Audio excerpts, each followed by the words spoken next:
नमस्कार मित्रांनो, सेंटर स्पॉटच्या या भागामध्ये आपल्या सगळ्यांचं खूप खूप स्वागत आहे. मित्रांनो, निवडणुकांच्या या तिसरा टप्पा सुरू झालेला आहे. अगदी तोंडावर उद्याच आहे आणि निवडणुकांची रणधुमाळी अत्यंत अशी शिगेला पोचलेली असताना काँग्रेसचे नेते विजय वडेट्टीवार यांनी एक स्फोटक विधान केलं आणि महाराष्ट्रातलं राजकारण एकदम त्याचा पोत असा ढवळून निघाला. नेमकं काय म्हणाले ते? विजय वडेट्टीवार असं म्हणाले की मुंबईतले महाराष्ट्राचे पोलीस अधिकारी हेमंत करकरे यांचं जे निधन झालं, यांची जी हत्या झाली ती कसाबच्या, म्हणजे जो पाकिस्तानी दहशतवादी कसाब, तो आणि त्याचे जे सहकारी होते दहशतवादी, त्यांच्या बंदुकीतून निघालेल्या गोळीनी हेमंत करकरे यांचं निधन झालं नाही, त्यांची हत्या झाली नाही. तर एका देशद्रोही अशा पोलीस दलातल्याच एका माणसाच्याकडनं झाली. आता तो कोण होता? तर त्यांचं म्हणणं असं की तो संघ स्वयंसेवक होता का संघाचा समर्थक होता वगैरे काहीतरी त्यांचं म्हणणं. आणि ही गोष्ट लपवणारे कोण? तर उज्ज्वल निकम.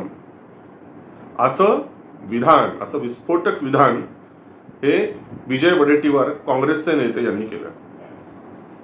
आता खरं म्हणजे या दाव्यात काहीही अर्थ नाहीये, कारण जर या दाव्यात काही अर्थ असला असता तर कोर्टामध्ये ही बाब सिद्ध व्हायला पाहिजे.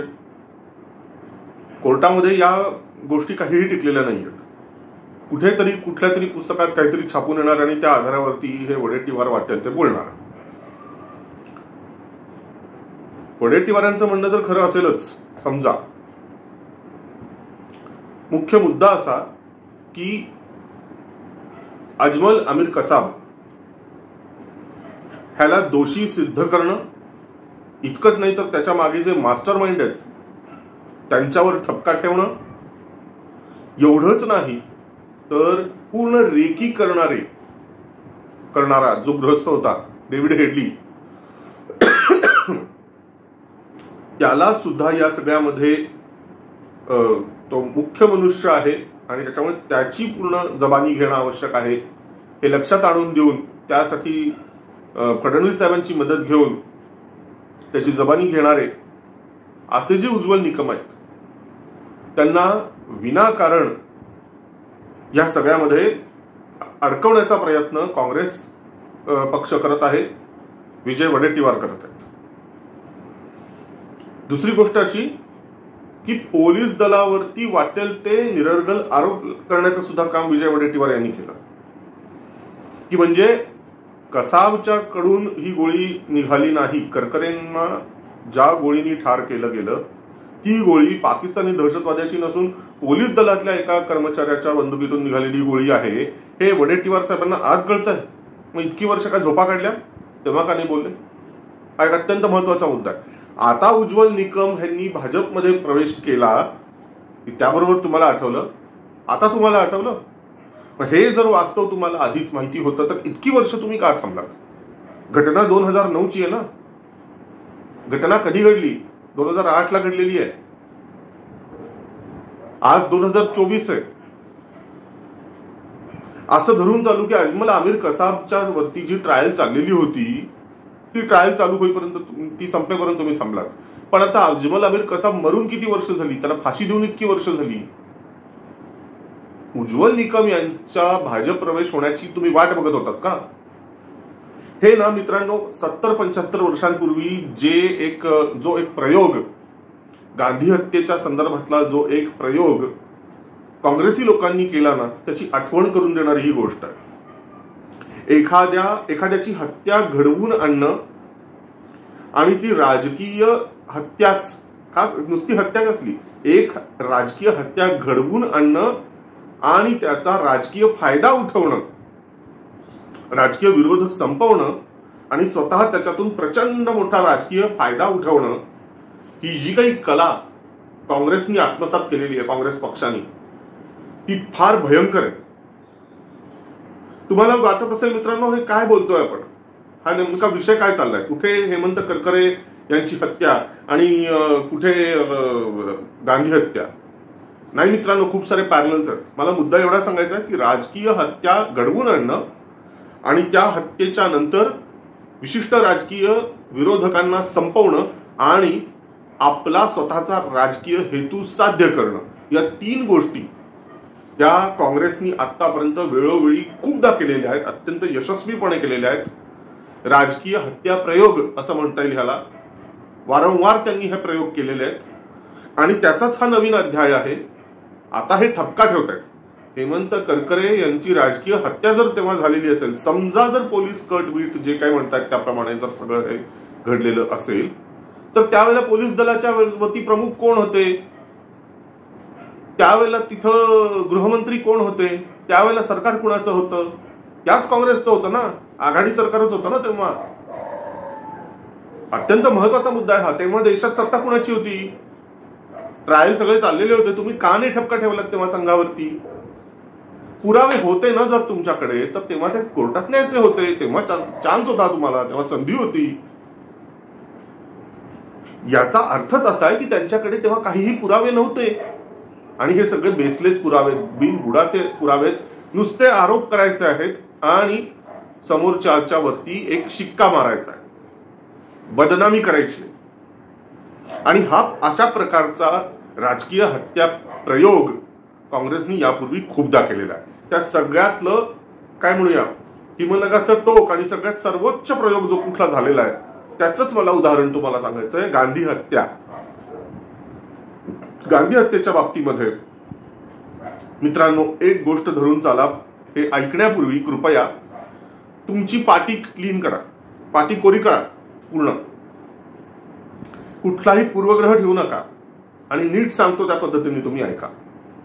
यावरती नवीन मी नाही पण काही जण ह्याच्यावरती संशोधन करतायत आणि काही अनेक नवीन तथ्य समोर येतात. उदाहरणार्थ की गांधीजींना त्यांचे जे जखमा होत्या त्या नेमक्या कशा पद्धतीच्या जखमा होत्या, कुठल्या दिशेनी कुठल्या अँगलनी, म्हणजे समोरून समजा अमुक एका विशिष्ट अँगलनी जर का गोळी आली असती तर त्यांच्या शरीरावरच्या जखमांच्या खुणा नेमक्या कशा पद्धतीच्या असल्या असत्या, त्यांना ती जर का गोळी त्यांच्या पाठीमागून त्यांच्यावरती हल्ला झाला असता, एका विशिष्ट अँगलनी जर का गोळी बसली असती तर त्यांच्या शरीरावरच्या जखमा नेमक्या कशा पद्धतीच्या असल्या असत्या.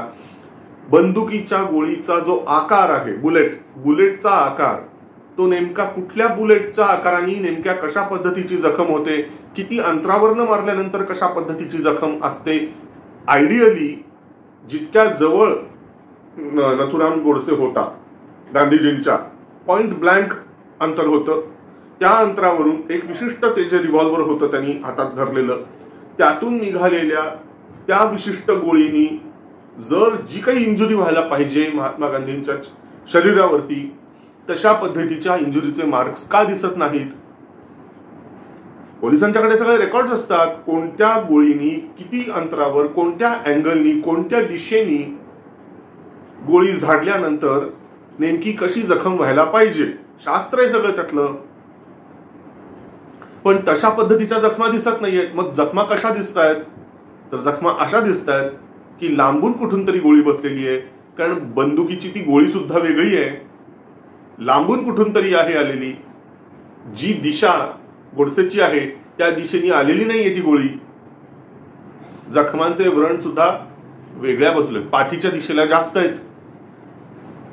म्हणजे थोडक्यात काय, ह्याच्यात संदिग्धता खूप आहे. पोस्टमॉर्टम रिपोर्ट हा एक अत्यंत कळीचा मुद्दा आहे गांधीजींच्या हत्येच्या संदर्भात.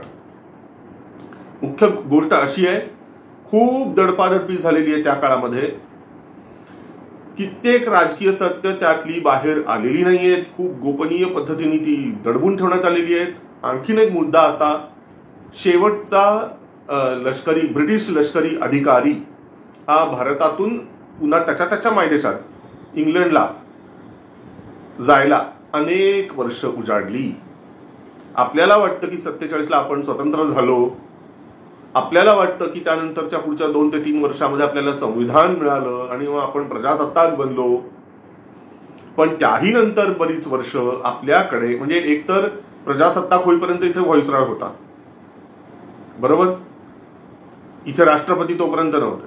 प्रजासत्ताक जेव्हा आपण बनलो तेव्हा आपल्याला राष्ट्रपती मिळाले. त्याच्यानंतरही आपल्या तिन्ही सेना दलांमध्ये वरिष्ठ पातळीवरती ब्रिटिश अधिकारी होते. ब्रिटिश अधिकारी जेव्हा केव्हा भारतातून बाहेर पडले, इंग्लंडला गेले, त्याही नंतर भारतातून वेळोवेळी हेरगिरीचे रिपोर्ट्स हे आपल्या सरकारमार्फत ब्रिटिशांना पोहोचत होते वेळोवेळी. तर नियमच केला होता ऑलमोस्ट अशा पद्धतीचा.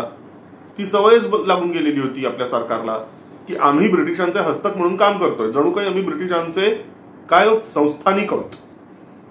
अशा पद्धतीने म्हणजे आपण म्हणतो ना व्हसाल स्टेट, म्हणजे एखादी मोठं परकीय राजवट असते आणि तुम्ही त्यांच्या हाताखालचे मांडलिक कसे असतात, तसे आपण जणू काही ब्रिटिशांचे मांडलिक असल्या पद्धतीने भारतात काय घडतंय काय नाही महत्वाचे रिपोर्ट्स हे ब्रिटिशांना पोहोचत होते. अगदी 60-70च्या दशकापर्यंत ही स्थिती होती भारताची. अशा परिस्थितीत तुम्ही मला सांगा मित्रांनो, गांधीजींची हत्या ही एक खूप मोठा कट आहे असं जर म्हटलं नाही तर ते वावगं ठरेल का? याच्या मागची कारणं खूप महत्वाची आहेत मित्रांनो. गांधीजी यांचा पत्ता कट व्हावा असं कुणाकुणाला वाटत होतं की फक्त गोडसेंच्या सारख्या एक्स्ट्रीम रायटिस्ट लोकांनाच फक्त वाटत होतं का? नाही. सगळ्यात जास्त निरुपयोगी कोण? गांधीजी हे सगळ्यात जास्त निरुपयोगी कोणासाठी बनलेले होते? जसं की भारत स्वतंत्र झाला आणि जसं की भारताला फाळणी देणं, स्वतंत्र म्हणणं वेगळे आहे, अखंड भारताची फाळणी केल्यानंतर त्या क्षणापासून ब्रिटिशांच्यासाठी गांधीजींची उपयोगिता शून्य झाली. ही पहिली गोष्ट. जवाहरलाल नेहरू यांना त्याही आधीच म्हणजे भारताच्या फाळणीच्याही कितीतरी आधीच जेव्हा हंगामी सरकारचं प्रमुख पद म्हणजे पंतप्रधान पद जेव्हा मिळालं, फाळणी होण्यापूर्वीच हंगामी सरकारचं पंतप्रधान पद जेव्हा जवाहरलाल नेहरू यांना मिळालं, त्या क्षणापासून त्यांच्यासाठी गांधीजी बनले अडगळ. गरज सर्व वैद्य मरो आपण म्हणतो ना त्या पद्धतीने.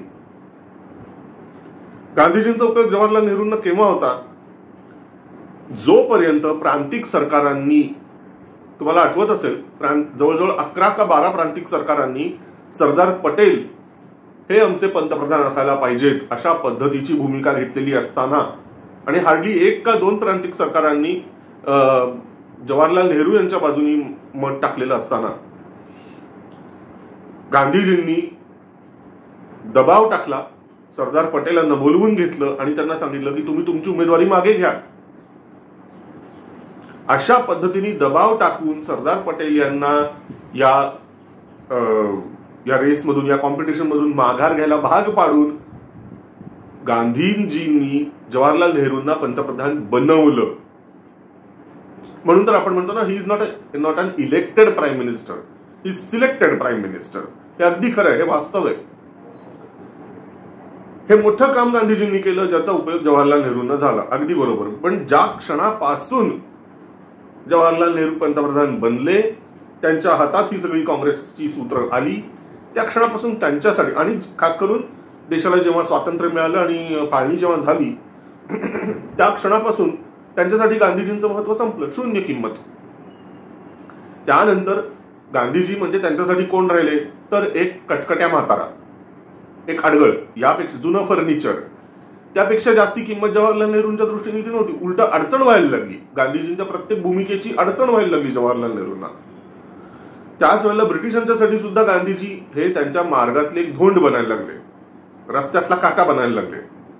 त्यामुळेच शक्यता ही पुरेपूर शक्यता आहे की ब्रिटिशांच्या आदेशावरून आणि जवाहरलाल नेहरू हे त्यांचे पित्तेच असल्यामुळे ब्रिटिशांच्या आदेशाचं पालन जवाहरलाल नेहरूंनी केल्यानुसार त्यांनी या दोन्ही महत्वाच्या फॅक्टर्सनी म्हणजे ब्रिटिश आणि जवाहर यांच्या साठगाठनी पुढे सगळी सूत्र जुळवण्यात आली आहे अशी शक्यता आहे. आणि त्यानंतर बरोबर व्यवस्थित माणसं पेरून, व्यवस्थित फिल्डिंग लावून, ट्रॅप लावून एकीकडून नथुराम गोडसेचा वापर करून घेण्यात आला, म्हणजे त्याला काही गोष्टी करू देण्यात आल्या का काय? कारण जर गुप्तहेर तुमच्याकडे व्यवस्थित पद्धतीने होते तर हे होऊच कसं शकलं की बरोबर महात्मा गांधींच्या त्या सायं प्रार्थनेच्या वेळेला त्यांना सिक्युरिटी कशी काय प्रोव्हाइड करण्यात नाही आली, आणि तिथपर्यंत रिपोर्ट सगळे मिळत असून सुद्धा तिथपर्यंत अगदी गांधीजींच्या जवळपर्यंत कसं काय नथुराम गोडसेला जाता आलं बंदुकीसहित? म्हणजे याचा अर्थच ही जाणून बुजून ढील सोडण्यात आली होती का? जाणून बुजून नथुराम गोडसेला तिथपर्यंत येऊ दिलं होतं का? पहिली गोष्ट. इतकंच नाही, नथुरामचा नेम चुकू शकतो ही गोष्ट लक्षात घेऊन काही शार्प शूटर्स अरेंज करून ठेवण्यात आले होते का लांब अंतरावरनं, आणि ज्यांनी बरोबर तो निशाणा साधून गांधीजींची हत्या केली, असं असेल का? कारण पोस्टमॉर्टमच्या रिपोर्ट्सवरून आणि मगाशी मी जे म्हणालो त्याच्या उल्लेखानुसार बंदुकीची गोळी, अंतर, दिशा वगैरे वगैरे त्यानुसार हत्या करणारे कोणतरी वेगळेच आहेत असं लक्षात येत आहे नवीन संशोधनानुसार. मग हे सगळं केलं कशासाठी? कारण त्यानंतर ताबडतोब ऍक्शन काय घेण्यात आली? नुसतं नथुरामला पकडण्यात आलं नाही, नुसतं त्याच्या सहकाऱ्यांना पकडण्यात आलं नाही, तर त्याबरोबरच संशयित म्हणून सावरकरांना पकडण्यात आलं. नुसतं एवढंच नाही, संघावर बंदी लादण्यात आली, अनेक हिंदुत्ववादी नेत्यांची धरपकड करण्यात आली नुसती संशयावरून. बघा किती गोष्टी मोठ्या प्रमाणात उलगडत गेल्या. आणि गंमत म्हणजे, बरं ठीक आहे, आपण एक लक्षात घ्या की हा एक मास्टर स्ट्रोक होता, एक लक्षात घ्या, राजकीय मास्टर स्ट्रोक. गांधी हत्या हा ब्रिटिशांनी आणि त्यांच्या आदेशानुसार जवाहरनी खेळलेला मास्टर स्ट्रोक असं म्हणता येईल त्याला. मास्टर स्ट्रोक काय असतो? तर मास्टर स्ट्रोक म्हणजे राजकीय मास्टर स्ट्रोक असा असतो की एक निर्णय, एक ऍक्शन छोटीशी, किंवा काय त्याला त्या स्केलमध्ये कसंही फिट करा तुम्ही, पण एक कृती की ज्याचे फायदे असंख्य असतात, मोर दॅन 2-3 असे फायदे असतात. एका कृतीचा एक फायदा हे सहसा तत्व असतं. पण मास्टर स्ट्रोक तो असतो, राजकीय मास्टर स्ट्रोक, ज्याचे फायदे 3, 4, 5, 6 वेगवेगळे फायदे असतात. फायदेच फायदे असतात, तोटे कमी असतात प्रमाणात. गांधी हत्येने काय काय झालं? एक तर मगाशी म्हटलं त्या पद्धतीने ती जुनी अडगळ फर्निचर, कटकट्या म्हातारा, तो पत्ता कट झाला. गांधीजी हे पडद्याआड गेले. जवाहरलाल नेहरू खुश, ब्रिटिश खुश. दुसरी गोष्ट, नथुराम गोडसेला फाशी देता आली. येस, देता आली.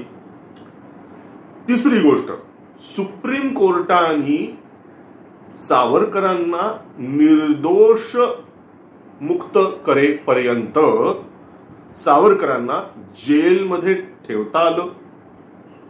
स्वतंत्र भारतामध्ये सावरकरांना जेलची हवा कशी काय खायला लावता आली असती?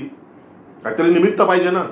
तर गांधी हत्येचं खूप मोठं निमित्त करता आलं की ज्याच्या मदतीने सावरकरांना जेलमध्ये पाठवता आलं सक्सेसफुली. भले त्यांना नंतर निर्दोष मुक्त करावं लागलेलं असेल, पण सावरकरांच्या वरती कलंक लावायला, त्यांच्यावर चिखलफेक करायला, गांधी हत्येमध्ये त्यांचं खोटच का असे ना पण नाव गोवायला एक संधी मिळाली. बरोबर, हा फायदाच म्हणायला पाहिजे. कोणाच्यासाठी फायदा? काँग्रेससाठी फायदा, जवाहरलालसाठी फायदा, ब्रिटिशांच्यासाठी फायदा. आणखीन एक म्हणजे या गांधी हत्येच्या निमित्ताने संघावर बंदी लादता आली, हिंदुत्ववादी कार्यकर्त्यांच्या वरती बंदी घालता आली. एकंदरीत हिंदुत्ववादाला बदनाम करण्याची चांगली संधी मिळाली. संघावर बंदी करण्याचे खूप सारे फायदे होते, कारण नेहरूंसहित, काँग्रेससहित, ब्रिटिशांसहित सगळ्यांना कळत होतं, दिसत होतं की कधीतरी 30-35 साली ही स्थापन झालेली राष्ट्रीय स्वयंसेवक संघ नावाची संघटना बघता बघता कशी फोफावत चाललेली आहे, बघता बघता हिंदू जनमानसावरची पकड कशा पद्धतीने संघ घेतो आहे, आणि तळागाळापर्यंत ही संघटना वाढत चाललेली आहे. एकीकडे RSS आणि दुसरीकडे हिंदू महासभा, सावरकरांची हिंदू महासभा, RSS ही तोपर्यंत पूर्णपणे एक राजकीय संघटना म्हणून काम करत होती, अजूनही राजकीय संघटना म्हणूनच काम करते. पण त्यावेळेला RSSच्याकडे अजून म्हणजे जनसंघ वगैरे जरी ते थोडं कालांतराने म्हणजे जसं की हिंदू महासभेची शक्ती कमी कमी होत गेली तसं त्यांना जनसंघ म्हणून एक राजकीय पक्ष उतरवावा लागला मैदानात. पण तोपर्यंत RSS ही एक राजकीय संघटना किंवा सांस्कृतिक संघटना, त्याला तुम्ही नाव काही द्या, संघटना, आणि एकीकडे हिंदू महासभा हा एक राजकीय पक्ष, या दोघांनाही त्यांच्यावरती बंदी आणून त्यांना त्यांच्यावर कायमची बदनामी करण्याचं एक लायसन्स मिळालं, एक परमिट मिळालं काँग्रेसला आणि जवाहरलाल यांना. आणि हे सगळं कुणाच्या आशीर्वादाने? ब्रिटिशांच्या आशीर्वादाने. दुसरी गोष्ट, मगाशी मी म्हणालो त्या पद्धतीने हिंदुत्ववाद्यांवर आणि देशभक्तांच्या वरती एक कायमसाठी ठपका ठेवण्याची चांगली संधी त्यांना मिळाली. गांधी हत्येचं पातक जणू काही या हिंदुत्ववाद्यांनी आणि राष्ट्रभक्तांनी केलं असं समजून गांधीजींचे मारेकरी अशा पद्धतीच्या शेलिक्या शिव्या देण्याची संधी आयतीच मिळाली काँग्रेसींना. त्यानिमित्ताने नथुराम गोडसेला दोषी ठरवून ब्राह्मणांच्या विरुद्ध नरसंहार करण्याची सुद्धा संधी मिळाली. आणि ब्राह्मणांच्या विरुद्ध जो नरसंहार झाला महाराष्ट्रामध्ये, त्या निमित्ताने एकंदर हिंदू समाजामध्ये फूट पाडण्याची चांगली आयती संधी मिळाली. असे अनेक फायदे काँग्रेसला, पर्यायी जवाहरलाल नेहरूंना आणि त्यांच्या मागे आशीर्वाद असलेल्या ब्रिटिशांना, अशा सगळ्यांनी या घटनेचा प्रचंड फायदा करून घेतला. आणि तसा तो फायदा करायचा हे पूर्वनियोजितच होतं असं वाटावं, असा संशय यावा, इतकं सगळं हे त्याला आपण म्हणूया ऑर्केस्ट्रेटेड हा एक इंग्रजी शब्द, इतकं व्यवस्थित सगळं काही जुळून आलं होतं. ते जुळून आलं नव्हतं तर ते जुळवून आणलं होतं. नेपथ्य रचना पूर्ण झालेली होती आधीच, ज्याला आपण म्हणतो फिल्डिंग लावून ठेवलेली होती, फक्त काडी टाकायची बाकी होती. तर मित्रांनो, अशा पद्धतीने तो गांधी हत्या प्रयोग झाला आणि आपण सगळे उल्लू बनलो. आपण म्हणजे आपल्या आधीच्या पिढ्या जे काही होते ना, आपला अख्खा भारत देश हा काँग्रेसींच्या भूलथापांना बळी पडला. ब्रिटिश आणि नेहरू यांच्या गेम प्लॅनचे बळी ठरले आपले लोक. माझं म्हणणं मित्रांनो असं आहे, गांधीजींचे मारेकरी नेमके कोण होते याचं खरं तर संशोधन व्हायला पाहिजे, निष्पक्ष पद्धतीने संशोधन व्हायला पाहिजे. पण एवढं मात्र निश्चित आहे की काँग्रेसच्या भूलथापांचे मारेकरी म्हणजे आपल्या आधीच्या पिढ्या आहेत. भारताच्या आधीच्या पिढ्या, आपल्या हिंदूंच्या आधीच्या पिढ्या हे काँग्रेसचे म्हणजे भारतीय लोक आणि हिंदू यांचे मारेकरी कोण? तर हे काँग्रेस आहेत. काँग्रेस, जवाहरलाल नेहरू, ब्रिटिश त्यांचे बळी ठरलेत आपल्या आधीच्या पिढ्या, पर्यायाने आपण. अशाच पद्धतीचं हे सगळं की करकरेंना संपवण्याचं काम. आता करकरे हा हेमंत करकरे हे कोणाला नकोसे झालेले होते? खरं म्हणजे हेमंत करकरे हे काँग्रेसलाच नकोसे झालेले होते असं म्हणायला पाहिजे. कारण मित्रांनो, एवढं निश्चित आहे की ATSचे ते प्रमुख होते हेमंत करकरे. साध्वी प्रज्ञा सिंग असतील, कर्नल पुरोहित असतील, अनेक जे हिंदुत्ववादी लोक होते आणि आपल्या सैन्यातले सुद्धा जे लोक होते, अशांची धरपकड करून खोटे नटे वाटेल ते आरोप लावून त्यांना हिंदू दहशतवादी ते आहेत यासाठी त्यांच्या तोंडून वदवून घेण्याच्यासाठी भयंकर क्रूर पद्धतीचे हाल करणं, या सगळ्या गोष्टी महाराष्ट्र ATSच्या कडून करवून घेण्यात आल्या होत्या तेव्हाच्या महाराष्ट्रातल्या आघाडी सरकारकडून आणि पर्यायी देशातल्या आघाडी सरकारच्या कडून. आणि हे कोणाच्या माध्यमातून केलं जात होतं? दुर्दैवानी ATSच्या कडून, महाराष्ट्र ATSच्या कडून. आणि तेव्हा त्याचे प्रमुख होते हेमंत करकरे. असं झालेलं होतं का की कदाचित हेमंत करकरे यांनाच शेवटी या सगळ्याचं अजीर्ण झालं आणि मग त्यांनी ठरवलं की हे बास झालं एवढं खूप झालं आणि आता माझ्याच्याने हे सहन होत नाही, आता मी हे सगळं काही ओपन करणार. असं काही हेमंत करकरेंना करायचं होतं का? ती एक शक्यता आहे. कारण नुसते हेमंत करकरे गेले नाहीत, तर आमचे अशोक कामटे गेले, सोलापूरचे जबरदस्त शूर लढवय्ये पोलीस अधिकारी अशोक कामटे, तेही गेले. असे कित्येक ग्रेट माणसं ही त्या 26/11च्या हल्ल्यामध्ये गेली.